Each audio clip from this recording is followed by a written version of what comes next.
Single heart beat scan ఒక్క second లోనే world class 640 slide CT scan ఇప్పుడు మీ vista imaging Banjara hills లో. ఇప్పుడు శాటిలైట్ లో వస్తున్న చాలా సినిమాలు, పాత సినిమాలు, ఈ శాటిలైట్ బిజినెస్ మొత్తం బలవంగా చేతుల మీదుగా జరిగినవే. ఇప్పుడు మనం చూస్తున్న సినిమాలు అన్నిటి వెనక ఆయనే ఉన్నారని చెప్పారు. అవునండి, అవును అవును. ఎన్ని వందల సినిమాలు అమ్మించారు సార్ శాటిలైట్ కి మీరు?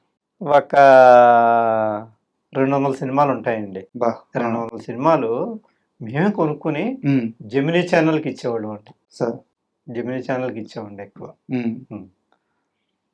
అసలు మరి అంటే విన్నప్పుడు నాకు ఒక రకమైన గర్వంగా అనిపించింది. ఒక మనిషి ఎదగడం ఇలాగ ఎదగొచ్చా అని చెప్పేసి.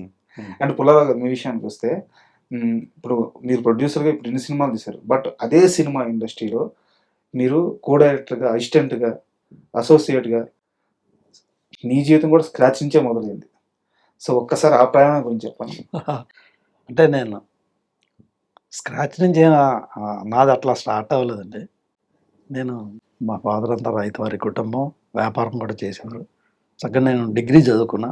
డిగ్రీ చదివి స్కూల్ ఆఫ్ ఫోటోగ్రఫీ, రాజమండ్రిలో స్కూల్ ఆఫ్ ఫోటోగ్రఫీ ఉందండి. అక్కడ కూడా డిప్లొమా చేసిన తర్వాత నేను సినిమా ఇండస్ట్రీకి రావడం జరిగింది. అంటే సినిమా అన్నది ప్యాషన్ అయితే కానివ్వండి, సినిమా ఇండస్ట్రీకి ఆ విధంగా వచ్చా. డిగ్రీ చదువుకుని స్కూల్ ఆఫ్ ఫోటోగ్రఫీ చేసి నేను ఫిల్మ్ ఇండస్ట్రీకి వచ్చి నేను రావటం జంజాల్ గారి దగ్గర జాయిన్ అయ్యాను. జంజాల్ గారి దగ్గర జాయిన్ అయ్యాను. నా మొదటి సినిమా నెలవంక, ఆనంద భైరవి, అట్లా అమరజీవి, అట్లా మంచి మంచి సినిమాలే చేశాను. జంజాల్ గారి దగ్గర ఒక 25 సినిమాల దాకా నేను చేశాను అనమాట. అలా చేస్తూ చేస్తూ నేను డైరెక్షన్ డిపార్ట్మెంట్లో ఉన్న వ్యక్తిని వీళ్ళిద్దరు భగవాను, దానయ్య, వీళ్ళు రావడం, వాళ్ళ బిజినెస్ చేసి ఇప్పుడు చెప్పారు కదండి, ఆడియో అండ్ శాటిలైట్ బిజినెస్ చేసిన తర్వాత మేము సినిమా స్టార్ట్ చేస్తాం. సినిమా స్టార్ట్ చేస్తున్నప్పుడు నేను కూడా ప్రొడ్యూసర్గా జాయిన్ అవ్వడం జరిగింది వీళ్ళతో. ఓకే. అసలు ప్రొడ్యూసర్ అంటే అప్పుడు ఆ రెస్పెక్ట్ వేరే ఉండదు. ప్రొడ్యూసర్స్ అంటే white and white, pant shirt వేసుకుని, వైట్ షూ వేసుకుని అంతా ఇదిగా ఉండేది. ఆ రెస్పెక్ట్ వేరే ఉండదు.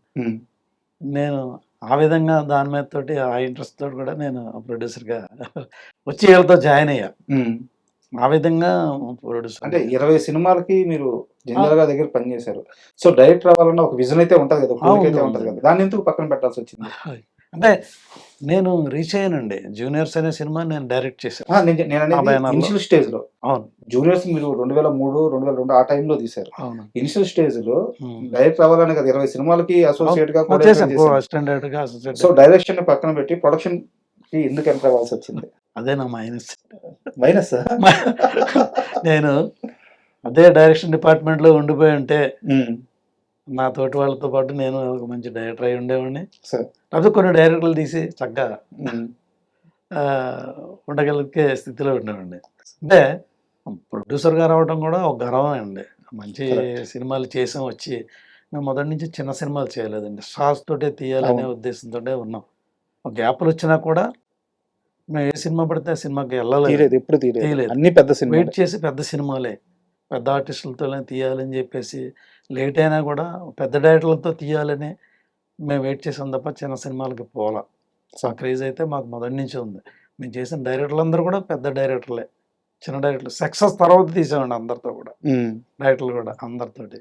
అవును, అయితే వంశీ గారు అయితే, ముత్యాల సుబ్బయ్య గారు అయితే, ఇట్లా అందరూ మంచి సక్సెస్ఫుల్ డైరెక్టర్లతో చేసాం. ముత్యాల సుబ్బయ్య గారిది అయితే మనసున్న మహారాజు తర్వాత ఆయనకి ఇంకా పెద్ద సినిమా అన్నయ్య వచ్చింది. ఈ సినిమా సూపర్ డూపర్ హిట్ వల్ల ఆయన చిరంజీవి గారితో అన్నయ్య సినిమా వచ్చింది.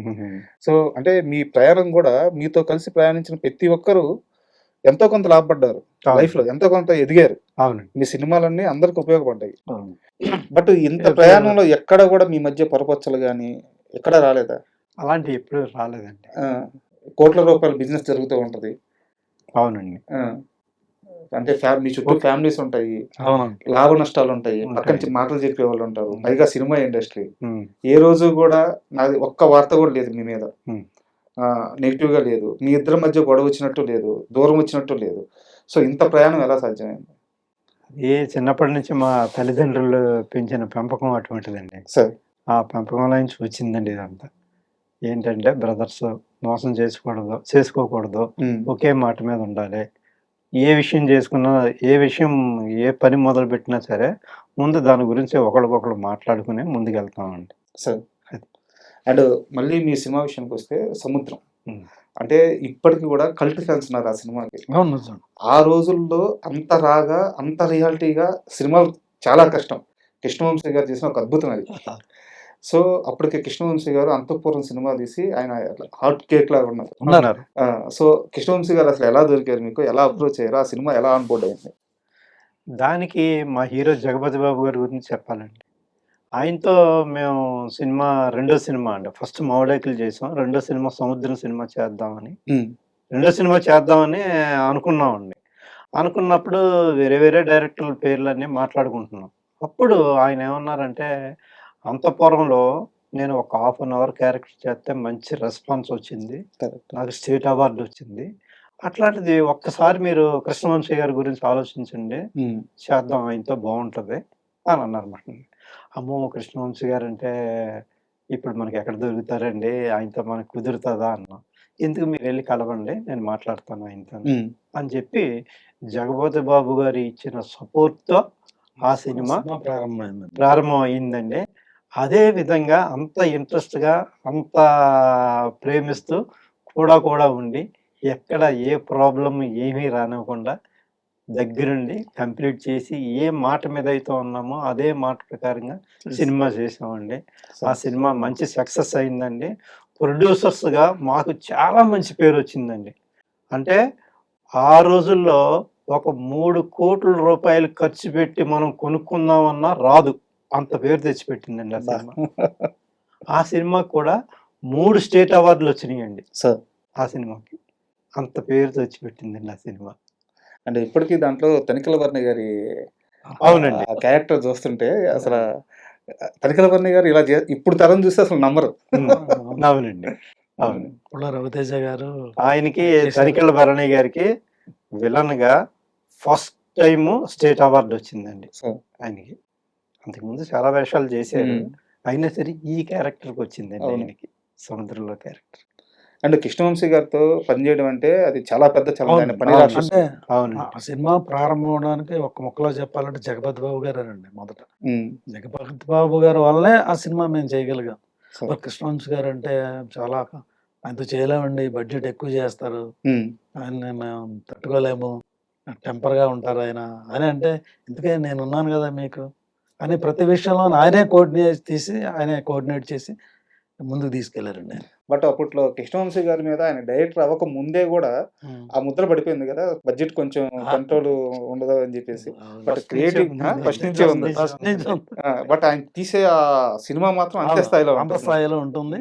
అక్కడ కాంప్రమైజ్ అవ్వరండి. హ్మ్. కాంప్రమైజ్ అవ్వకుండా ఆయన అనుకున్నది ఆయన ప్రొజెక్ట్ అయ్యేదాకా కూడా ఆయన నిద్రపోడు. అట్లా. అండ్ కృష్ణవంశీ గారితో ఆ సినిమా రిలీజ్ అయిన తర్వాత అంత పెద్ద హిట్ అయిన తర్వాత మీరు మాట్లాడిన మాట గాని, ఆయన మీతో షేర్ చేసుకున్న మాటలు గాని, ఏదైనా ఒక ఎక్స్‌పీరియన్స్ షేర్ చేసుకుంటారా? అంటే ఆ సినిమా అంతా కూడానండి కంప్లీట్ అయిపోయిన తర్వాత రష్ చూపించారు. చూపించిన తర్వాత ముందు హీరో గారు, కృష్ణవంశీ గారు డైరెక్టర్ గారు చూసిన తర్వాత ప్రొడ్యూసర్స్ కూడా చూపించండి. హ్మ్. వాళ్ళు ఇందులో వాళ్ళ వాళ్ళ అభిప్రాయం కూడా చెప్తారు అన్నారు. చెప్పినప్పుడు 3 చెప్పామండి మేము. ఇది లాస్ట్ క్లైమాక్స్ గురించి. సార్. తర్వాత 'తనికెళ్ళ భరణి' గారి విలను. హ్మ్. ఆ విలన్ గురించి. ఇది కొంచెం ఉందండి. ఇంకా చేస్తే బావుంటదండి అన్నా. హ్మ్. మరి బడ్జెట్ పెరుగుతది మీకు ఇష్టమేనా అని చెప్పి అడిగారు. హ్మ్. ఓకేనండి. మాకు సూపర్ హిట్ సినిమా కావాలండి. హ్మ్. బడ్జెట్ పెరిగినా ఏం పర్వాలేదండి అన్నాం. అప్పుడు మళ్ళీ ఆ మార్పులతో కంప్లీట్ చేశారన్నమాట. అంటే అప్పటికి అది లిమిటెడ్ బడ్జెట్ ఉందండి. సార్. అంటే మీరిచ్చిన బడ్జెట్ ఇదే కదా! ఇంతలోనే చేయాలనుకున్నాం గదా! హ్మ్. మరి మీరు ఇంకా ఎక్కువగా చేయాలంటున్నారు. అంటే క్లైమాక్స్ అనేది సరిపోలేదని మేము ఫీల్ అయ్యామండి. ఓకే. ఆయన సింపుల్ క్లైమాక్స్ చేశారు. ఆ క్లైమాక్స్ సరిపోదనే మేము ఫీల్ అయ్యాం. హ్మ్. లేదండి క్లైమాక్స్ ఇంకా బాగుండాలి.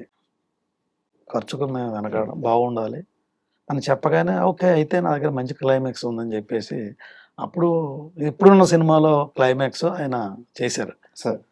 చెప్పే ముందే జెప్పారండి. మరి బడ్జెట్ పెరుగుతుంది. మీరు ఎఫర్ట్ పెట్టగలరా అంటే డెఫినిట్‌గా పెడతామండి. అవుట్‌పుట్ బావుండాలి మనకి. ప్రాబ్లమ్ లేదు. మనం సినిమా స్టార్ట్ అయ్యాక ఈ సినిమాకి ఒక విధమైన క్రేజ్ వచ్చిందండి. ట్రేడ్‌లో కూడా మంచి క్రేజ్ వచ్చింది. సో, రేపు సినిమా సక్సెస్ అయిన తర్వాత ఆ ఫ్రూట్ ఎంజాయ్ చేసేది మేమే గనక, మేము బడ్జెట్ దగ్గర కాంప్రమైజ్ చేద్దాం అని చెప్పాం. సూపర్. అప్పుడు మళ్ళీ మళ్ళా ఇంకో షెడ్యూల్ ప్లాన్ చేసిండే అప్పుడు. అప్పుడు అనుకున్నది అప్పుడు క్యాన్సిల్ చేసండి ఆ ఓకే. షెడ్యూల్. ఓకే. మళ్ళా దానికి సెపరేట్‌గా ఒక షెడ్యూల్ ప్లాన్ చేసి, ఆ విధంగా చేశారండి అప్పుడు. అలాగే ఆ సినిమాకి ఫస్ట్‌లో డీటీఎస్ చేస్తే బావుంటది. కానీ మనకు బడ్జెట్ లేదు. అంత బడ్జెట్ లేదు డీటీఎస్‌కి అని అనుకున్నాం. హ్మ్. లాస్ట్‌కి వచ్చేటప్పటికి ఏమైనా సరే డీటీఎస్ చేద్దామండి డైరెక్టర్ అప్పుడు గారు. స్టార్ట్ అవుతుంది. స్టార్ట్ ఆ! అవుతుందండి. హ్మ్. డీటీఎస్ చేద్దామండి డైరెక్టర్ గారు బావుంటదని. మరి బడ్జెట్ మరి పెరుగుతది కదా అన్నారు. అయినా పర్వాలేదండి చేద్దామండి అని అన్నాం. సార్. అప్పుడు డైరెక్టర్ గారు డీటీఎస్ చేశారు. దాంతో ఇంకా బావుందండి. అండ్